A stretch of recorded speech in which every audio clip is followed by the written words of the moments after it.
what you want on the court. For football, the basketball, and every other sport. With Troy and DL and Dr. Carl Brickey and Paul and the coach Robert Brickey. It's time, get your coffee and get ready for the flow. Get ready for the coach, Brickey Sports Show. And get ready for the flow. And get ready for the flow. And get ready for the flow. Brickey Sports Show.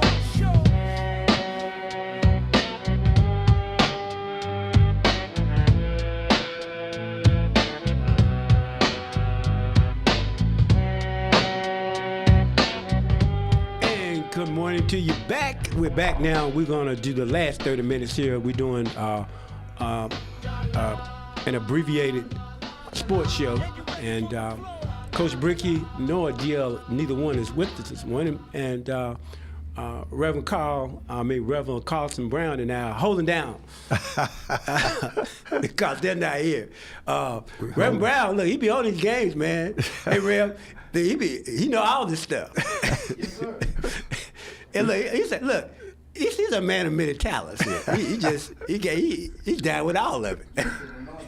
I'm serious. Yeah, look, keep preaching word, but now that, he know all these sports things, man.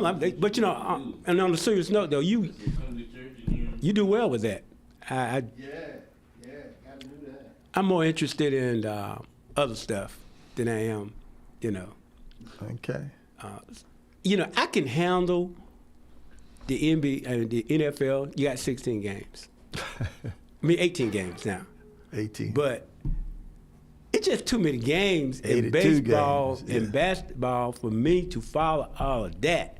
Now you get down to the playoffs. Playoffs, right. Then, yeah. okay. Stop paying more attention. Yeah, right. I stopped paying more attention, but yeah, that's me. It just, whew. That's me. What they play about 80 games? 82. 82 games. Whatever. But I've never been to an NBA game now. Really? No. Been to an NFL game, but I've never been to an NBA game. I went to a Super Bowl once. Get out of here. Yeah, Wow. Yeah. I was living in Atlanta then. Okay. Okay, all right. Was that, which game was that you The went to? greatest show on turf when McNair was playing for Tennessee. Tennessee. Yes, sir. And they missed it by an inch. Missed it by, yeah, he was stretching, and I was on that end too, and came up just short, but it was a great game. Wow. Great game. Right, great. Well, that NFL game that I went to, I had a church member who had a daughter, and she was an Army officer, and she said, take your pastor too. And I'm like, okay, I love her. And we went to see the Panthers play, man. But it was so hot, man. We had great seats. We were right by the field. But that that sun beat me down. Man, I was off. All I had on was a wife beater. I'm telling you, it was hot, man. It was hot. Oh, God, it was hot. And the guy that he went to a North Carolina high school, but he played for the L.A. Rams. I forget his name now. Do you remember him, Doc? He played for the Rams, but all of the people from North Carolina, that part of North Carolina, they were there, and I didn't realize what was going on. Of course, they beat, the Panthers. That was the last year, I think, that Cam Newton was there. Oh, was it? Yeah, but very interesting, though. Like I said, I'd rather be in the box. Now, I got a godson. Man, he's big-time executive. He be in the box. I call him up and I say, hey, man, you watching the game? He said, yeah, Pastor, I'm in the box. Oh, but that's awesome. Look, let's talk a little bit about basketball. What happened this weekend? Okay. Let's talk about the Eastern Conference first. Okay, this weekend we had 3 Game 7. That's unusual to have 3 Game 7 in the first round, but it was exciting. History was made. The 76ers were down 3-1 to the Boston Celtics. And Joel Embiid had been hurt, right? He had an appendectomy. But he came back a little bit early. And when he came back in Game 4, they lost Game 4. But They won the last 3, even the last one on the Celtics' home floor. And the Celtics had been 36-0 when they were up 3-1. Philadelphia had been lost 18 straight when they were down 3-1. But Joel Embiid said before the game, he said, "I'm tired of losing to these guys." Oh, wow. And he came out and he led the team with 34 points. They had a great game, and they beat Boston in Boston to win that Game 7. They beat them in Boston. They were in Boston, Game 7, and they won that game. So now they move on to take on the Knicks tonight in the first game of the second round. Now, the next Game 7 in the Eastern Conference was Cleveland Cavaliers and Toronto Raptors. They were tied 3-3. They've been nip and tuck. Each team had won on their home court. So, Toronto had won 2 on their home court. Cleveland had won 2 on their home court, 3 on their home court. And now Game 7 was in Cleveland. And, of course, Cleveland pulled it out. And so they will take on Detroit Pistons, who was the #1 overall seed in the Eastern Conference, but they fell down 3-1 to the 8th seed Orlando Magic, right? The 8th seed Orlando Magic had them down 3-1, but they clawed their way back, and they had Game 7 in Detroit, the Motor City, and they came through last night and they won. So they will take on the Cleveland Cavaliers in their second round game. And the Knicks and the 76ers. That's old school, man. Tonight. Yeah, that's old school, right? And it's going to be that's going to be a dog fight because they got some rough riders on both of those teams. And so it will be interesting. It will be interesting. Now, in the West, I think, is probably going to be a little bit easier, I think. The Thunder going to take on the Lakers. I think the Lakers might get swept. I don't know. But they lost all 4 games to the Thunders this year. Right. And so they take regular season games. Yeah, in regular season games. And so the Thunders, who's coming off a sweep in the first round, they've been rested and they're ready to go, and they're going to take on the Lakers. And then the Spurs is going to take on the Minnesota Timberwolves. And, of course, everybody knows Wembanyama is a beast. But the challenge Minnesota is going to have, their best player, Anthony Edwards, got hurt. And so he will be out for perhaps the first 2 or 3 games. And without him, I don't think they stand a chance against the Spurs. With him, they might have had a chance. And so I see the Spurs coming out, taking on the Thunder, and then that will be a great challenge because I think the Spurs have beaten the Thunder 3 out of 4 times in the regular season, even though several of the Thunder players were hurt. But still, they have the confidence that they can beat them. And so we're looking forward to this second round of playoff, which starts tonight with the 76ers in the Madison Square Garden. That's going to be interesting. Reverend Paul is a Knickerbocker fan. And so, see, the last time they won, I was in high school or something like that. Long time. And that was over 50 years ago. Yeah. Really. I'm not trying to pick on them. No. You're right. That's factual. It's been a long time. But I know he's from Philly, so I would imagine Mayor Pro Tem Derek Thompson, he's hyped for him. I don't know whether or not City Councilman DJ Hare, I know they like the football team. I assume he likes the basketball team too. So we got some Philadelphia fans here. Detroit fans, Pastor Harper, right? Greg Harper. Yeah, if you out there, call in, bro. I know he likes the Lions. I assume he likes the Pistons too. So he's a big Detroit man. But it's going to be interesting, though. Will be interesting. I think we have some great games coming up, though. So if you're a basketball fan, this is the time. I'm like you. The regular season, I can take it or leave it unless, your regular team is playing, your home team. But now is the time, if you're a basketball fan, to sit in front of that TV, enjoy wonderful games. So I think all except for, the Thunder and the Lakers, because, again, the Lakers don't have their number one player, right? And so he's out with a growing injury.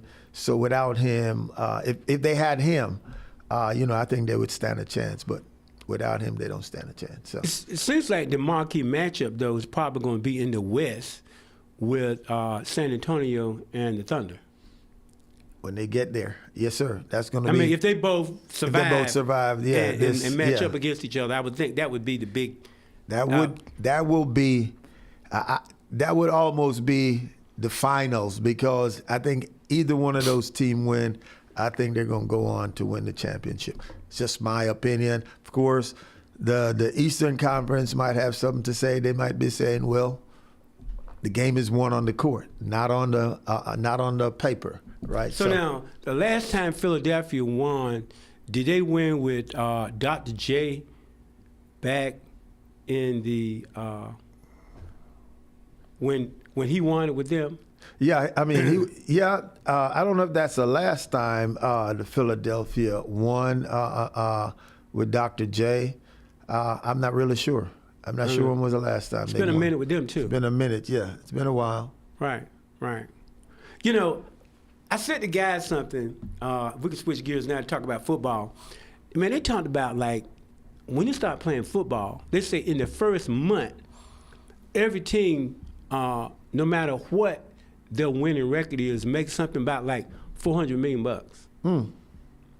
Now they have a $300 million cap for all the salaries and everything, but the owners walk away with over $100 million in the first month.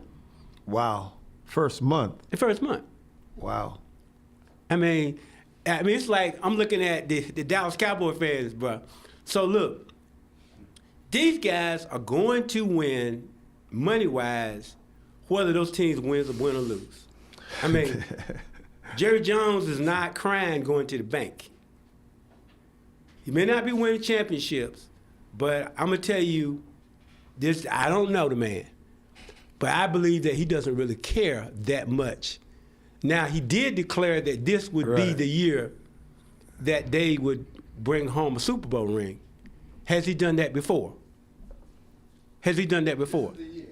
And I'm asking you because you're a Dallas Cowboy fan. To turn on that mic and put yourself on camera there. So, so has he said that before, or this is the first time he said that? No, he said it before. Okay. He says it every year, man. He says it every year. We all have said it before. He says it every year. Now, I'm not talking about you guys, because I know y'all just say anything about that team. But I'm just saying, I'm talking about the owner now.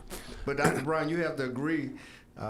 The Cowboys have done a great job with the draft and trades so far. This year, they really, really have done a great job drafting and trading. And they kind of met the need because the offense was pretty good. Defense was a problem. All right? Defense was the problem. And so, it's interesting. They'll have a good. I think they'll have a good team this year. Yes, sir. I think they'll have a good team this year. Sit down. Look. Defense will turn it around. Okay. Well, look. Come on. I talked him up. Mayor Pro Tem, City Fayetteville. Somebody was calling my name. The Honorable. Was they talking about that I didn't know about? It was calling your It was name. all good. I know who's calling me doing this. It was all good. It was Wreck yourself before you wreck yourself. It was all good. Because I was talking about the Sixers. I said, That's right. assume That's right. The process. that Process is working out. because Isn't it? he's from Philly, That's right. that he's a Sixer fan too. Oh yeah, I see him dressed up every time I go down Born to and City raised. I Hall. don't He's care. always The Flyers in the playoff. Yeah, I know, right? Sixers in the playoffs. And the Phillies won, 5 of their last 6 Yep. since they changed their coach, Rob Thompson. So Yeah. okay, well, So now we you on the would road. know. When's the last time the Sixers won the NBA championship? 1983. 83. Okay. 1983. That's when they had Dr. J with them. That's what Dr. I J thought. and Right, that's Moses what I thought. Malone. Yeah, Right. Moses Malone. 4-4-4. Remember that? Yeah. Right. Okay. Yeah. That's okay. I got you. But they made it to the championship with Allen Iverson against the Lakers and lost. Right. Right. That Okay. was 2001 or 3, I believe. Okay. But that's what I thought. I mean, I remember the last time they won, they needed Superman to do it with. And we got another Superman. His name is called Joel Embiid. The process. I was telling them, man, that when Joel came out in Game 4, they lost Game 4, but after that, they couldn't stop him. Well, I think that a lot of people don't understand what I love about the Sixers. They're going back to old school basketball. They are. They Where play you got a from big man. inside Where you out. go, come on They're now. playing inside out. You read my mind? Inside out. Now, what you got in today's basketball, everything is Everybody's outside in. three-pointer, Everybody want to shoot right. a three-pointer. Three-pointer, right? You Yeah. go down low, you got an unstoppable man like Joel Embiid. And when they double team him, kick it out for the three. Kick it out. You can't lose. And if you got some can't lose shooters like that. outside, yeah. Okay. A lot of people think New York's going to do something. I don't think so. It's going to be a tough match. And not only that, you got a presence in the middle. You ain't driving down there in LA. You going to get hurt.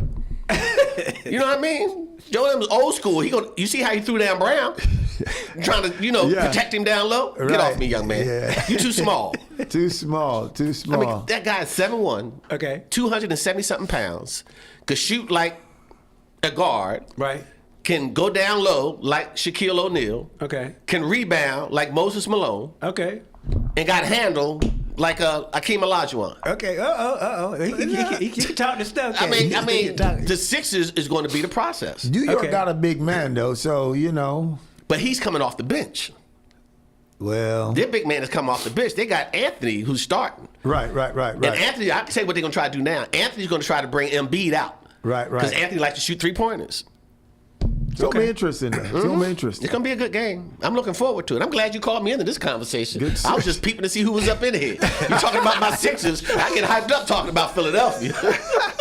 Pastor Greg, wherever you at, man, you need to be calling about Detroit, brother. Where all them Celtics fans at? I know, right? They disappeared. But So- that was good. I'm good. I'm glad. Back in the day, we used to have something called the Boston Strangler. His name was Andrew Toney. Because Yeah. every time he played, they would beat Boston. Now we Yeah. got Maxey. Well, see, I remember when Wilt Chamberlain played for the 76ers. I remember. That was, That was in the 60s, early 70s. yeah. I was a Wilt fan. Yeah. Good guy. Yeah. I mean, I don't care what you say. You scoring 100 points. I'm sorry, that's It's a lot of points. that's a lot of points. You didn't have no 3-point shooting or anything else. I know, right? And I mean, he blocking everything. I mean, you got to understand. He was a phenomenal guy. Will, and also, my man Bill Russell. Those were some Elgin Baylors. Yeah. And my man on the logo there. You got to remember, too, those back in the day, I think they only had, 6 or 8, maybe 10 teams in the NBA? I Back think it was then? 13. that's true. 13, somewhere Right, around it. So yeah, they didn't have a large group of talented Right, athletes right, back right, then either. right. So those guys was dominant because they was playing the same teams Same over team and over and over again. right? Yeah, but it's probably more difficult playing the same people that like that. I mean, because they're familiar with you. Yeah, that is true. That is true. You had to come out and you had to beat them every night. I mean, it had to be tough. I remember reading this autobiography from Bill Russell. Bill Russell, he told his players, look, man, they're on our schedule, so we got to play them. That's right. So That's we might right. well win. That's right. Definitely. Yeah. But But but we'll see, though. But look, you just stick around. Come back. We'll look now because look, don't hide if you start losing. now. Look. I came in here specifically today for a special show. I know that it's sports at 8 o'clock. I was just peeping my head and to see when my time was up, and he pulled me into this conversation. He know I love talking sports. Yeah. know, But so- because you are a referee. Yeah, I was a referee for were 17 you? years. So, Yeah. in football. So Yeah. sports, and coming from Philadelphia, everything was sports. Everything is You know, sports, I I'm was sure. just having a conversation this morning about how we bring attractions downtown. Okay. Because we need more foot traffic downtown. Yeah. And our gold mine is that stadium. The stadium right there. We have to use that stadium. I mean, we only have, I believe, 70 games a year with the Woodpeckers. That's out of 365 days. Wow. So now we're trying to come up with creative ways on how we can use the stadium for other things to bring more foot traffic downtown. Right. But I think there's a caveat, though, from what I hear, that these teams are concerned about that field because you don't want some star player out there running over some dirt that's being kicked up or something like that and break his ankle or whatever else it is. I think that's the challenge. That is a challenge. That you're having. And I can understand that. You don't want some multi-million-dollar player out here and that turf is not smooth and he trips over and springs something, like that. You're absolutely right. That is a challenge, but it's something worth looking into. Sure, absolutely. So. Have to. Right. Well, I guess you could put stuff. Can't you put stuff down over the field? You can, but you have to put something hard over top of it. So, like you said, somebody don't tear the turf up because all of it out there is turf. Right. Right. It's a challenge, but we can also try to do something off season.